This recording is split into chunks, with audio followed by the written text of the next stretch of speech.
Hello and welcome to the Education on Fire podcast.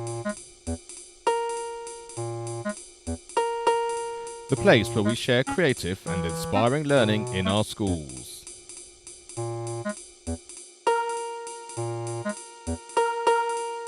Season 4, Episode 46. Hello and welcome back to the Education on Fire podcast with me, Mark Taylor. Today's episode is all about my journey to Manchester at the beginning of October 2017 when I went to the Music and Drama Education Expo. It was a great event, and a big thanks to Alex Stevens and Sarah Canby, who very kindly said I could come along and interview some of the people there and give you an idea of the sorts of things which are available. There are some fantastic CPD hands-on events, as well as a great selection of exhibitors and lots of people from music hubs and specialist music teachers as well as classroom teachers as well. The day really started with a swing, really. It was Karen Gibson who started us off with a gospel warm-up, and it just got everyone in the mood for a really exciting and fun-packed event, as well as the great information that everyone had. So you'll hear me chatting to some of the exhibitors and people that were there. Don't worry if you don't catch all their information. If you go to educationonfire.com, search for episode 46, on the show notes we'll have details of all their websites, all their contact details, all the sorts of things that you can do, as well as a direct link to the Music and Drama Education Expo website as well, where you can get all sorts of resources and things that are available. So if you really like what you hear, next year they've got 2 events already planned, the 22nd and 23rd of February in London Olympia. That's 2018, so you can already book those. They're free tickets. Just go online and you can get hold of those. And the Manchester one, with so many people that were excited about being there, was so popular that they're booking next year in October 2018 in Old Trafford. So there's going to be a real chance to really expand and get even more people jumping around and really enjoying and getting the full feeling of what it's like to be involved in music and drama in this country, which is absolutely brilliant. So I hope you really enjoy listening to this episode. As I said, any details that you need, go to educationonfire.com and search for episode 46, where the show notes will have all the information you need. Thanks for listening. So I'm now with Stuart Burns, who's Head of Programmes and Operations for Orchestras For All. Thanks very much for joining me. Pleasure, absolute pleasure. Can you tell us a little bit about what Orchestras For All is and how schools can get involved? So Orchestras For All aims to unlock access to the life-changing experience of making music together. And we do that through 3 programs. So we run the National Orchestra For All, which is the world's only national non-auditioned youth orchestra. Young people are nominated every year to take part by their music teachers for showing dedication and commitment to music in the face of challenging circumstances. And they take part in a year-long season of residential courses. We run the Modulo program. This is a program to kickstart ensemble music making in schools and communities. We provide resources for music teachers in schools where there might not be that much ensemble music taking place. And the groups come together for regional and national meetup days to give young people the opportunity to play in ensembles together. And our 3rd program is Conductors for Change. It's a training program to give music teachers, Peri staff, hub staff, the chance to develop ensemble leadership skills to be able to set up and run effective, accessible ensemble music making opportunities. Fantastic. So tell me a little bit more about the actual resources that are available and how that supports the teachers. Sure. So for the Modulo program, once teachers sign up, they get access to our online virtual learning environment, which has 4 years worth of our bespoke arrangements. So we work with a team of in-house arrangers to create fully accessible arrangements of classical music and music from lots of different genres.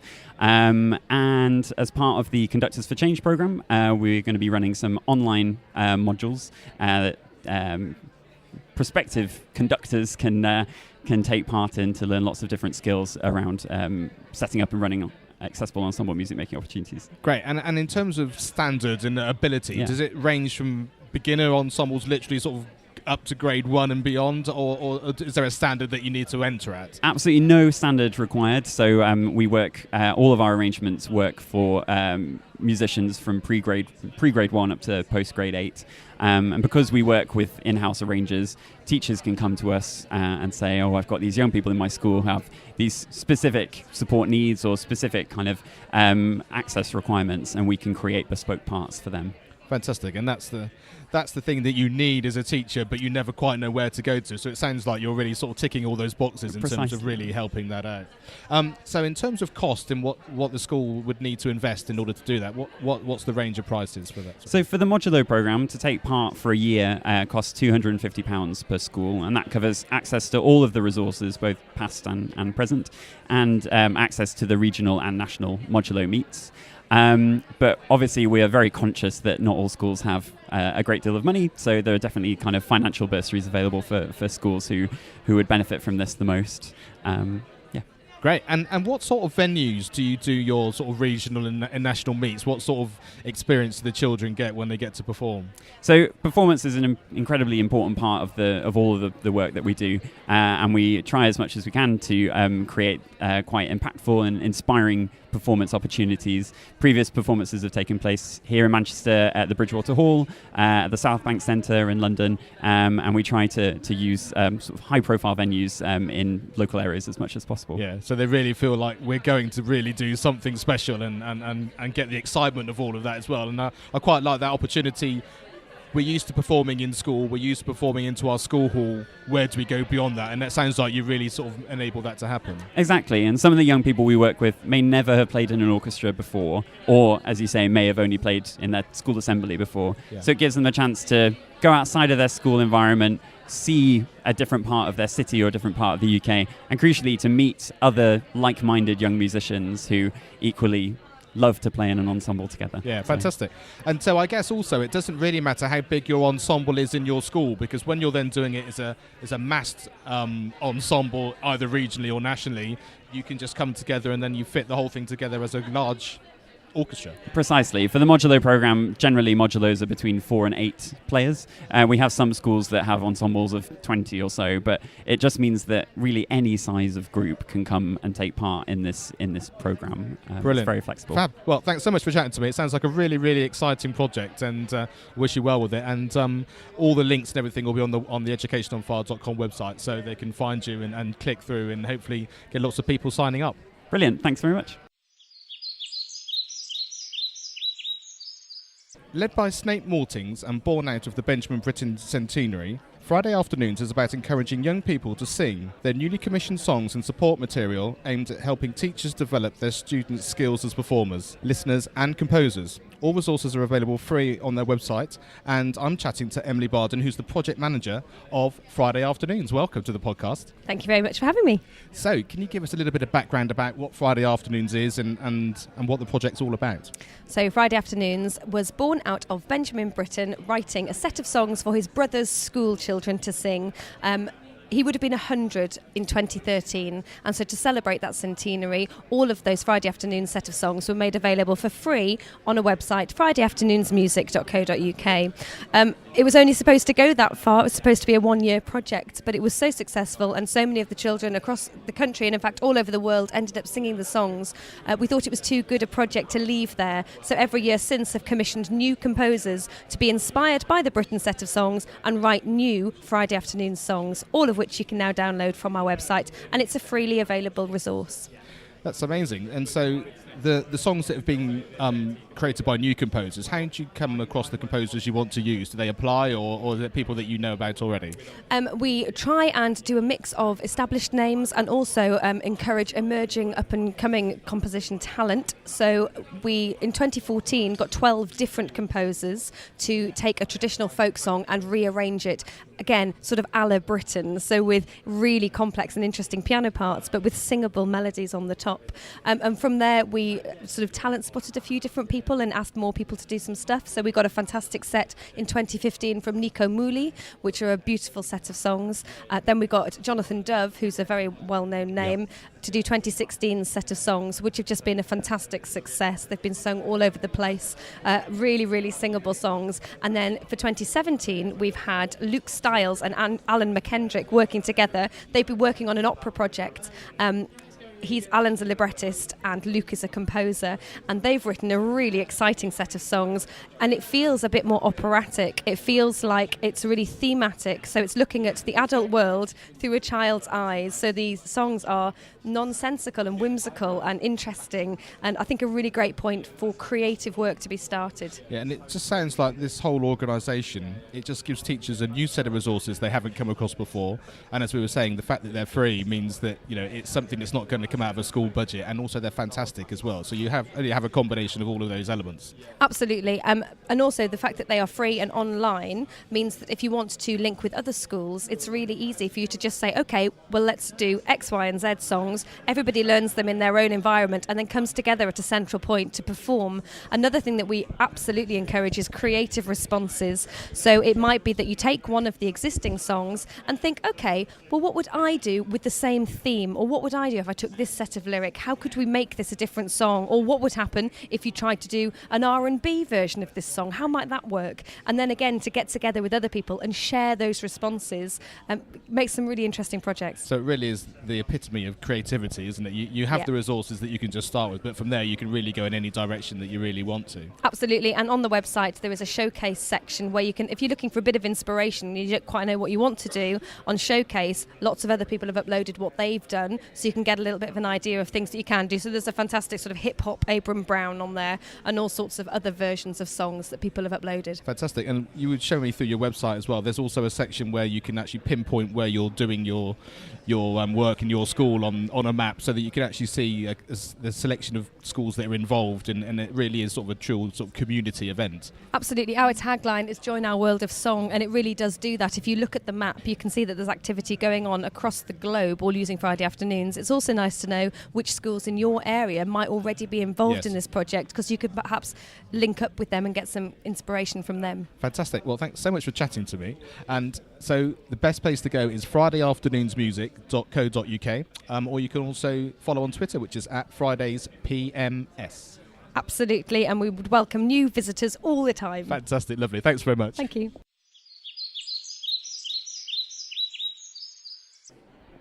So I'm now here talking to Tom, who's from Tom & Wheel Distribution, and he's got a whole selection here of plastic woodwind instruments. Can you tell us a little bit about what they are and how they work and how they fit into schools? Okay, thank you. So the Nouveau plastic woodwind instrument range ranges in price from $24.99 up to $165. We cover the basics for flute-style instruments and clarinet-style instruments. We have a range of products available and lots of fun colours to attract kids. We are also completely waterproof and very durable, so where other instruments might break, ours will bounce first. Yeah, so it's really good. The durability is important, isn't it, when you're in school? Yes, we find so, especially at our price points as well. Comparable instruments from traditional materials would just be bent beyond belief. And you were just mentioning before that they're all in concert pitch, so in terms of putting an ensemble together, that's a really good starting point for everybody. Yes, yeah, absolutely, that's right. Everything we make is in concert pitch, so it's dead easy to integrate with classroom music making, violins, flutes, recorders, ukulele, everything. Fantastic. So if people want to find out a little bit more about it, where's the best place for them to go and check it out? Okay, well, they can see the entire range of instruments on the UK website clarineo.co.uk, and also the manufacturer's website nouvoinstrumental.com. And we have a further resource website, the Nouveau Windstars website. Fantastic, and we'll have all those links on the show page so that you can just go to educationonfire.com and click through the links there. Super, thank you. Pleasure, thank you. Hello, I'm in Manchester with Joe May, and we're at the Music and Drama Expo. And Joe's doing a workshop today on spoons. And Joe is somebody that I've known for many years, back from our college days of playing the drums and percussion. So welcome to the podcast, Joe. Hello. So first of all, tell us a little bit about how you became to be someone actually doing a workshop at this event. Well, I'm a percussionist, obviously, and I got into playing the spoons a few years ago. And I do quite a lot of spoons workshops in schools and for various festivals and events. And I saw that this event was happening and put in an application, and I got accepted. I did actually do a session at the London Music and Drama Education Expo last year, I think it was. So, yeah, I have done one of the a similar event in the past. And you can hear in the background there seems to be someone practicing an organ or a keyboard or something, which has only literally just started. So if you can hear all the background noise, that's what it is. We're actually at the expo here in the Hilton in Manchester.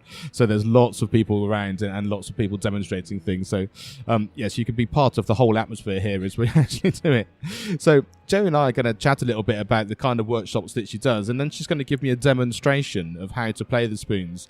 And hopefully there'll be enough information in there after I've tried to do them myself for you to have a go at home maybe, or even with some people in your school. So let's first talk about when you go into schools. Do you do it for a whole class? Do you do it for a small group? What's the kind of setup? Generally, I'd see a class at a time, but I have worked with small groups and I have worked with larger groups. I have seen sort of 100 or so children at once as well, very occasionally. But generally, I'll go and see a class at a time. Very often we start the day with a bit of an introduction demonstration in an assembly, really, just for everybody, just to give them an idea of what they're going to be doing. And then I'll see the classes throughout the day. Great. And I would imagine that they absolutely love it. What's sort of the reaction when they realise this is what they're going to be doing? Quite well, a mix of reactions, actually. Sometimes shock, sometimes... Usually lots of smiling faces, though, which is great. Yeah, really good. And do you find that some kids are sort of got more dexterity than others and pick it up faster than others, or is it something that everyone can really have a go at? Definitely everyone can have a go. But yes, I mean, people do find, some people find it really easy, some people find it tricky, so it is a mixture. But I think whatever, wherever your ability level is, everyone can have a go, and, generally everyone has a lot of fun with it as well. So, yes. Fantastic.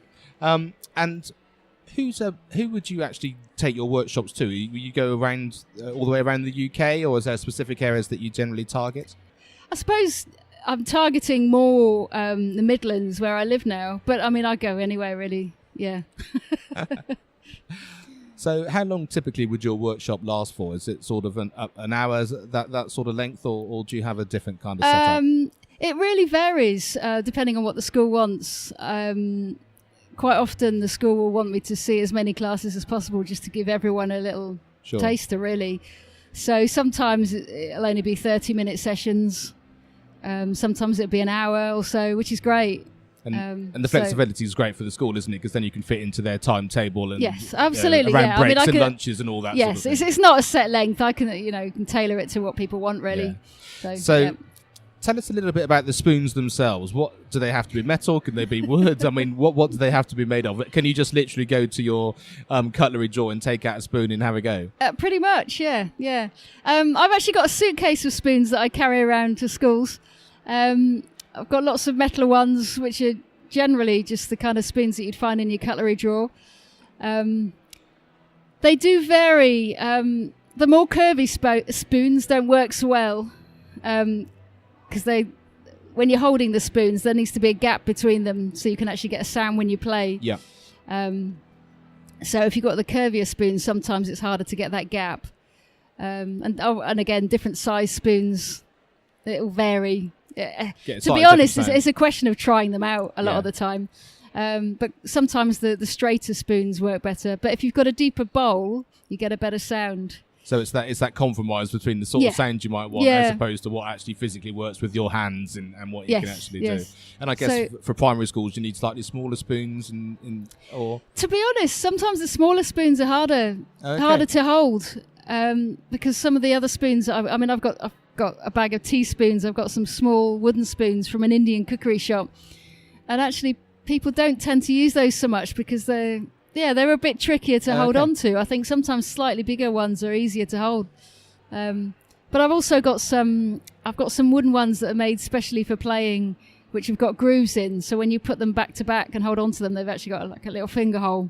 So they're good. Fantastic. And I've got some plastic measuring spoons that I tried out in the back of a kitchen shop, which worked quite well. And also, you can get some joined up spoons, which are great for the younger children. So I've got wooden ones and metal ones of those. So do you literally find yourself hunting as you go around the high street just on a Saturday afternoon, just sort of keeping your eyes out for your next set that you think is going to work? Yes, definitely. I could just about, that's fantastic. I could just about picture you doing that. Going around. Everyone else is looking for the next top for the evening, and you've got your eye on the kitchen shop. Antique shops are pretty good, actually. Yeah, my favourite spoons came from an antique shop. Fantastic. And they're sat here on the table here, and Joe's going to give me a lesson. Yeah. So we're going to see how that works, and she's going to take me through the basic ideas of how to hold it and make some different sounds, and hopefully if you're enjoying it, you can actually, it'll be step by step, so you can try it at home as well, and see if you can do it probably after you've listened to this, but hopefully there'll be a few steps, and what we'll do is we'll put those steps on the educationonfire.com show page with the podcast as well. So if we just keep it down to a few simple steps, maybe people can then see it and work their way through and see if they can get a sound. And then I'm gonna take a little Facebook live video, I think, of Joe demonstrating it as well, so you'll also be able to see those different steps. I think that's probably a really good idea, and then you can have a go yourself and see how you get on. So we're going to have a go at playing the spoons, and Joe's going to give me some step-by-step lessons of what to do. So off you go then, Joe. What do I need to do to start? Okay, so we've both got 2 spoons in our hand. Best to hold them in the strongest hand, and they go back to back. And then you're going to put your first finger in between the spoons, the thumb on the top, and 3 fingers underneath. So the spoons become a bit like an extension of your arm, really. Yeah. For anyone who's listening and can't see what we're doing, your spoons are coming out the end of your hand, end of your arm. Exactly. In fact, I'm going to literally take a phone call, take a picture of that now, so we can actually see what that looks like. Brilliant. So we've taken a picture of that, so you can actually go and look at it online and see how it is as well. But basically, there's a gap between the 2 ends of the spoon, so that when you hit them together, they will then make a noise, and they're being held on the shaft of the spoons. Yeah. And it's quite a tight grip, otherwise the spoons will come apart. So then the first thing we need to do is just to make sure that if you tap your hand or your leg, you're actually getting a sound. So try that. Okay, that sounds good. Right. Might need to hold a little bit tighter at the back. Yep. Just to avoid the clicking, but that sounds really good. There we go. Right. Success to begin with. Fantastic. So the next thing we're going to do is we're going to hold the spoons over our legs and then put our other hand over the top so that we can play the spoons between our leg and our hand. So that the top hand's going to stay still and the spoons are literally just going to move up and down.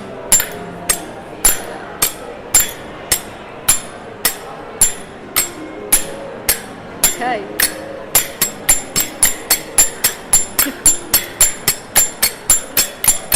You're a natural. Okay, that's sounding good. So a rhythm that I use quite a lot, you got your hands in the same position and you're just missing out one of those beats that we were playing just now. So we're going leg, leg, hand, leg, leg, hand, leg, leg, hand, leg, leg, hand, leg.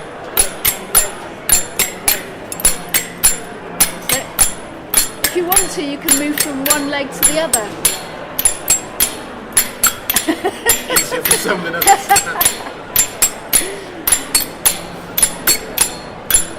And then after a little bit of practice, you can speed it up. And it's actually quite a nice rhythm that fits to a lot of different styles of music, really, that kind of thing. Should we try some rolls? Yeah, that's how we go. Okay, so I call them rolls. They sound a little bit like drum rolls. So what we're going to do, with our other hand, we're going to spread the fingers out. The fingers are really quite straight and apart.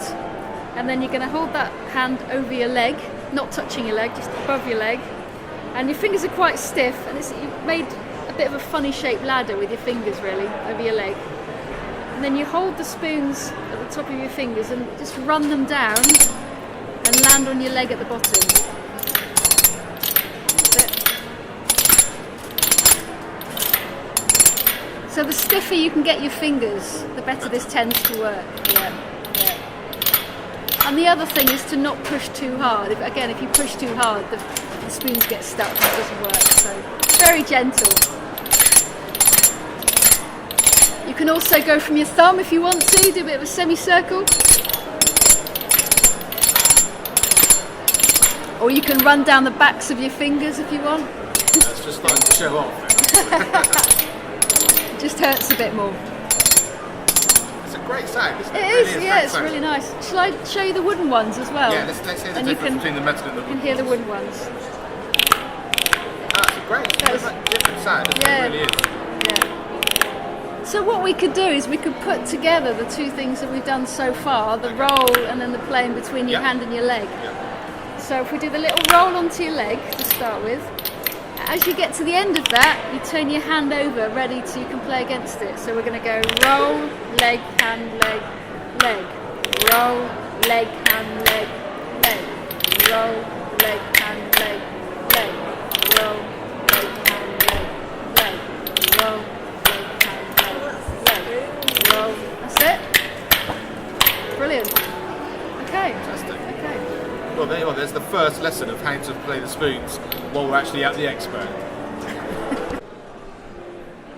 So having mastered that in some form or another, thanks very much for showing me those bits. Joe's now just going to give us a little bit of a demonstration of what is possible with much more practice. Anyway, take it away then, Joe. Okay.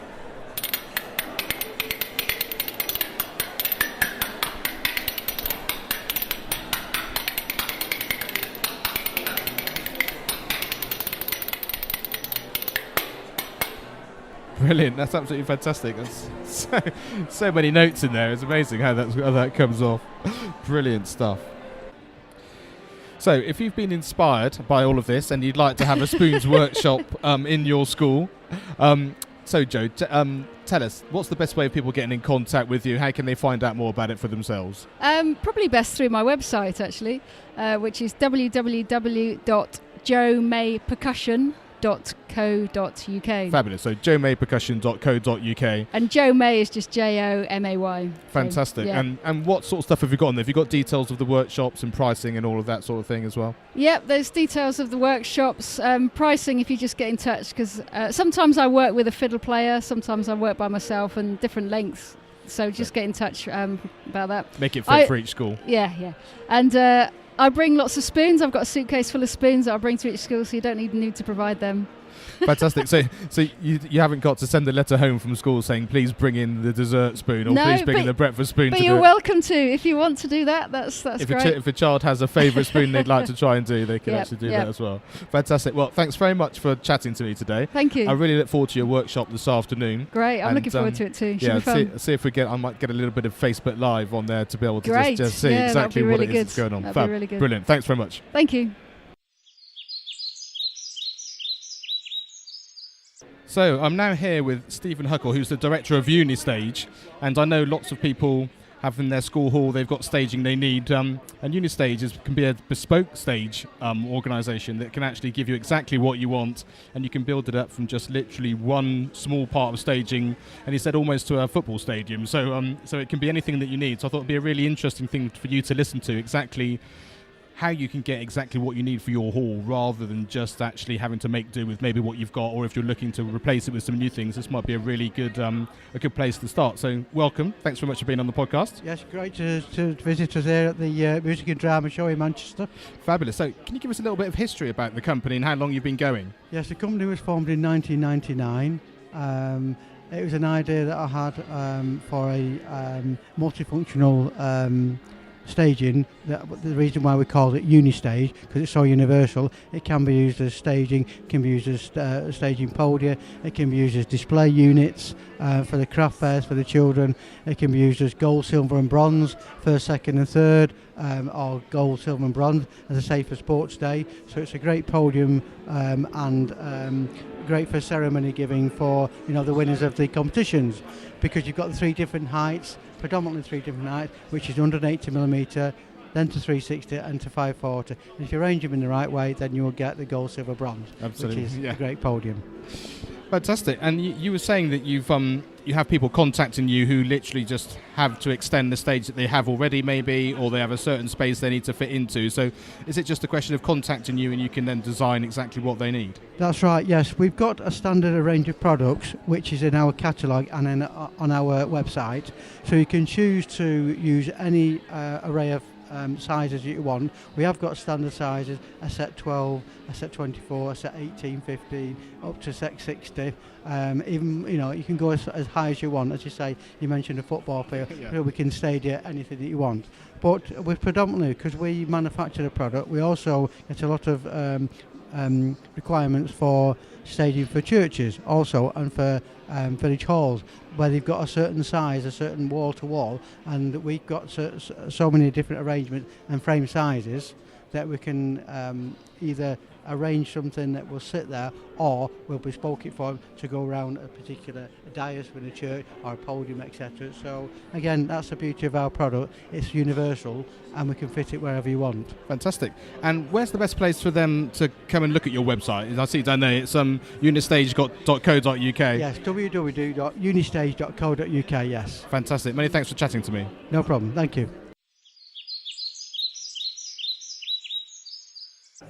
I'm now joined by Matt Crossy, Director, the School Musicals Company Limited. Very nice to meet you.